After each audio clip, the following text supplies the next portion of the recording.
নবী করিম সাল্লাল্লাহু আলাইহি ওয়াসাল্লাম আমাদেরকে আদেশ করিয়াছেন,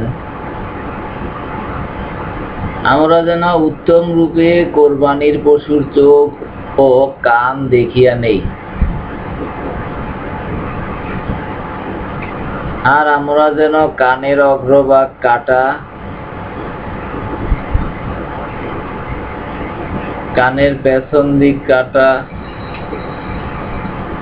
লেজ কাটা এবং কানের গোড়া থেকে কাটা এমন পশু দ্বারা কুরবানি না করি।